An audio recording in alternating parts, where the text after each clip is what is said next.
Sky Squad, we are back in the building and we have got to talk some Housewives news, okay? We're talking about Drew and Ralph and this assistant, okay? And I got questions. And then we're talking about Garcelle putting Whoopi Goldberg and The View and Rosie Perez on blast. Let me tell y'all something. Sometimes when I wake up and I think to myself, I don't even think there's going to be any news today. And just as soon, let me tell you something. It is always something wild and unexpected. It is never a dull day, okay? Um, but it needs to be dull a little bit later on because I got to go travel down the highway to visit my parents for Mother's Day. And so I'm gonna need the news to, stop for a second because this has been a wild week, okay?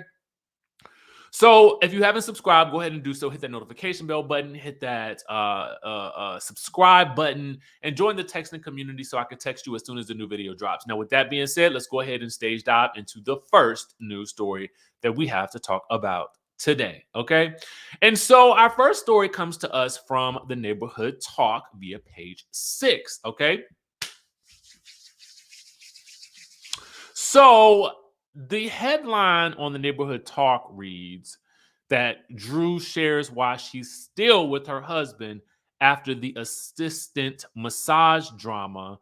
She says, I went to Chicago with the kids for a while, and he ended up showing up in Chicago to say, okay, I need my family back. Stop playing. Okay. Now, let's take things a step further. Okay. Now, when I go to the page 6 to kind of see the full interview, we get some additional details as well, okay? And she's saying that she thought they were in a better place. Then last summer, some things happened. She says, I went to Chicago for a while, as we heard on the show, and he ended up showing up in Chicago to say, okay, I need my family back, stop playing, okay? She says they've been on this journey of getting through this particular issue of this assistant for quite some time.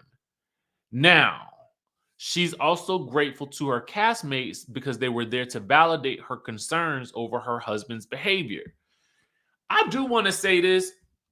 Drew, you don't need anybody to confirm, your thoughts or feelings or suspicions about what may be going on with your husband when it don't sound or feel right. Okay? You should know that, right? And so she then goes on to say, well, talking to Candy and Sonya, I felt in a safe space at the time because they're wives and I felt like they could relate and call me out if I'm tripping. But they agreed with how I was feeling and what was going on. I was just happy that they stepped up for me and they stood their ground because they feel like he needs to hear that this is not cool. It just put me in a situation that I hated. I didn't want to be on this season. I didn't want it to be on the season, but it is just where we were in our life at that point, which is wild to me because this is also where you guys were in the first season where he had gone to Tampa, not let you know his whereabouts. You didn't hear from him after you guys had an argument. And in a marriage, that's just not acceptable. It's not even acceptable to me when you guys, if you're just in a situationship or a relationship, you know what I'm saying? When someone goes ghost on you, to me, that tells me that you you don't care about my worrying about what's going on with you. You know what I'm saying? But I'm not a marriage counselor. I'm just telling you that it would not work for me. That wouldn't work for me because I felt like you should be able to talk through anything, angry, upset, whatever the case may be, but you cannot be on the run, okay? And then to start off the new season with this whole scandal, it's just a bit much. She says, I was happy that they stood their ground. I'm like, girl, you need to stand your ground. And she says that Candy held no punches, especially when Candy pressed him to reveal who the assistant was.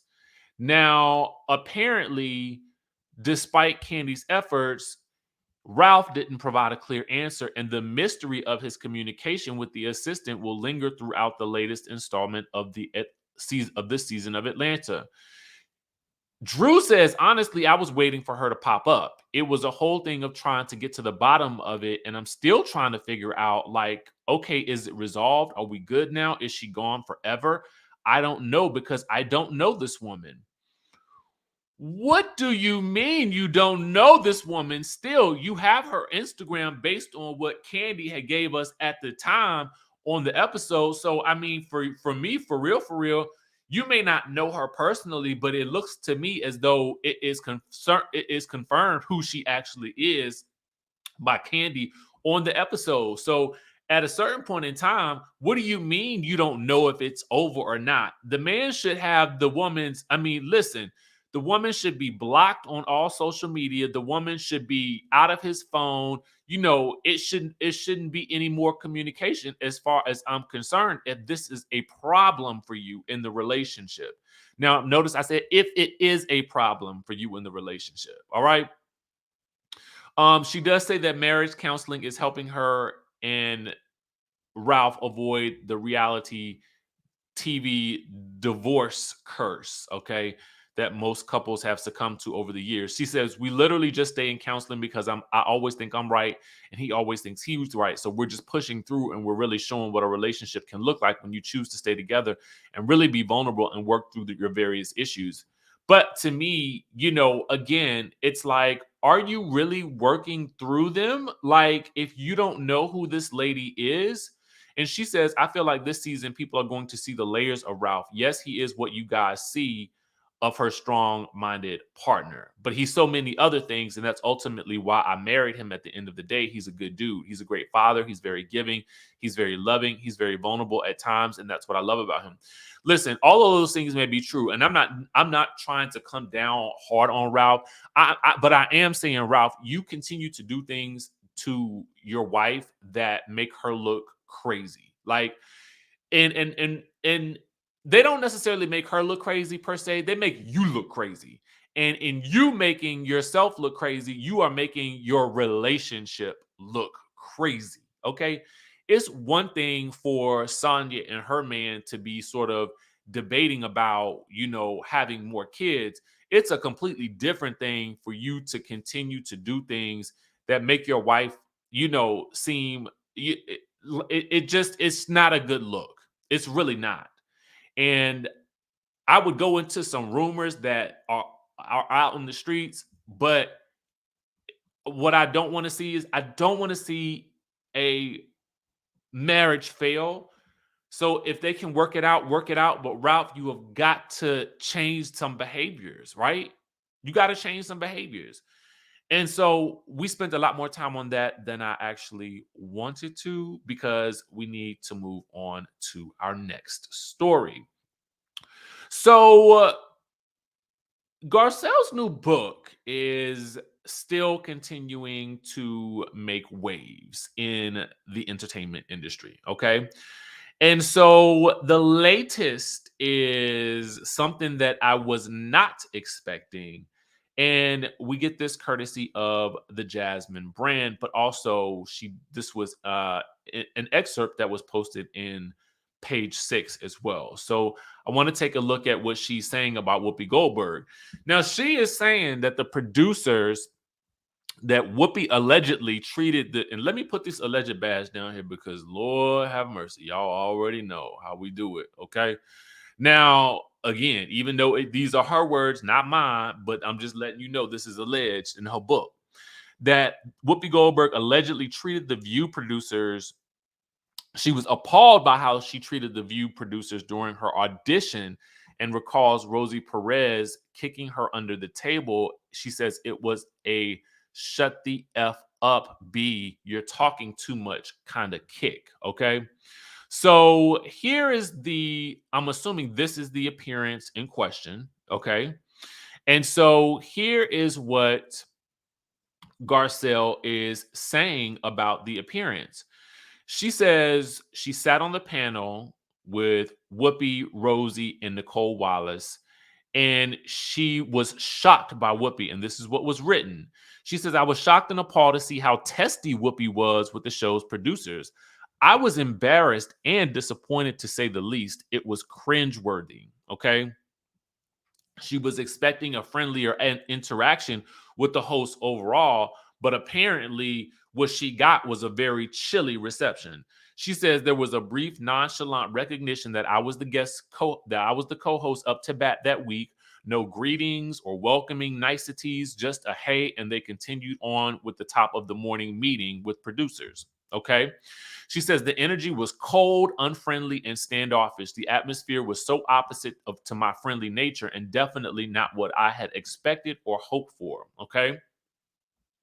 Then she says, while speaking on the show, Rosie Perez allegedly kicked her underneath the table. She says it was a shut the F up, B, you're talking too much signal kick. Okay. And then she says later, Rosie explained why she kicked her. She says, girl, I just wanted you to know that you needed to be quiet. I thought you were going to go on talking too long. We have a system here and we know when the other one is about to talk. So I just wanted to stop you from talking too much. Now, listen, I'm all here for all types of, reveals and tea being spilt in these types of books and whatnot and what to and what for. But this is something I have never heard from. I had never heard about Whoopi in general being testy with producers. I mean, I'm sure that there are moments when things get hot, okay, on the subjects, and I've seen her get testy just in general with the topic or with maybe a particular guest. But I've never heard of her getting testy with the producer. I've never heard that. I have never heard that before.